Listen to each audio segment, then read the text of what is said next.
Well, was it really a protest? By my estimation, that just seemed like child's play because protests by their very nature are spontaneous things. They are mass things. I just saw a sprinkle of people trying to be funny. As far as I'm concerned, it's nothing to worry about because when you talk of a revolution is always a mass thing, not those sprinkle of young boys and girls you saw yesterday in different parts of the country. I think it was just a funny thing to call it a protest and a revolution protest.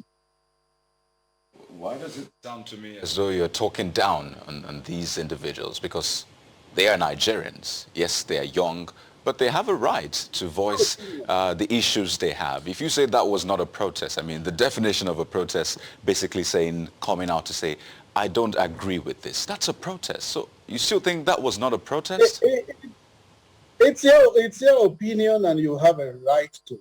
You see, it's often funny to hear that you are talking down on people simply because you don't agree. You don't have to agree with everything anybody says. No, you don't have to. But it doesn't tantamount to talking down on anybody. No, Mr. It's you Additional, having an opinion, when and you it's call it me having child's an opinion. play, that's talking down on them. You use that term, it was Well, child's it's your play. opinion. No, no, it It's was your what you opinion. You said, have a Mr. right. Additional. You used the word And child's play. I stand by it.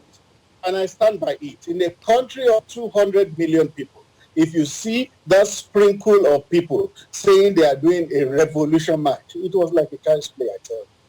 So does government determine the weight or how seriously they take protests by the size or the number of people who speak up against it? Well, it will always matter because if you said it was a revolution, revolution by their natures are quite well known. Revolution is something that turns the normal order. What happened yesterday, would you call it a revolution? It was just an irritation. It was just an irritation. And some people just want to cause irritation in the country. And what I'd like to say is that when things boil over, they boil over because you continue to hit them. And when you see pockets of heating up in the country all over the place, eventually they culminate in a heating up, in a boiling over. So Nigerians need to know that the country we get is what we use our own hands to build. Okay.